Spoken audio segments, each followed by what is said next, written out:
In the shadows of Chicago's streets, a story of injustice and retaliation unfolded, one that would expose the darkest corners of our criminal justice system.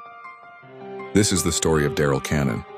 Picture Chicago in the 1980s, when police brutality wasn't just whispered about in back alleys. It was a reality that many faced behind closed doors. Daryl Cannon became one of its most haunting examples. Under the notorious Commander John Burge's regime, Cannon endured unimaginable torture that forced him to confess to a crime. The methods they used? Too horrific to describe in detail. Electric shocks, mock executions, psychological warfare. Hours turned into an eternity as Cannon's will was systematically broken down until he couldn't take it anymore. He confessed not because he was guilty, but because he was human. But that's not where Cannon's story ends. The trauma of that torture planted a seed of darkness that would later bloom into something tragic. After his release, the weight of what happened to him twisted into a burning desire for revenge. He tracked down a former associate, someone he believed was responsible for his nightmare, and violence begot violence. This choice led to a life sentence.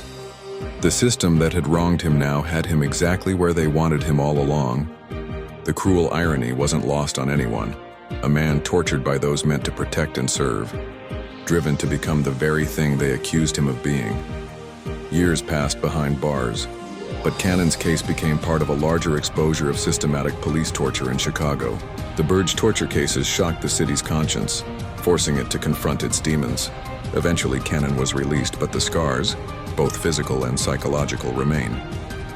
His story serves as a haunting reminder of how institutional abuse can create cycles of violence, how trauma can corrupt the human spirit, and how justice, when perverted, can destroy lives across generations. It's a story that many haven't heard, but one that everyone needs to know.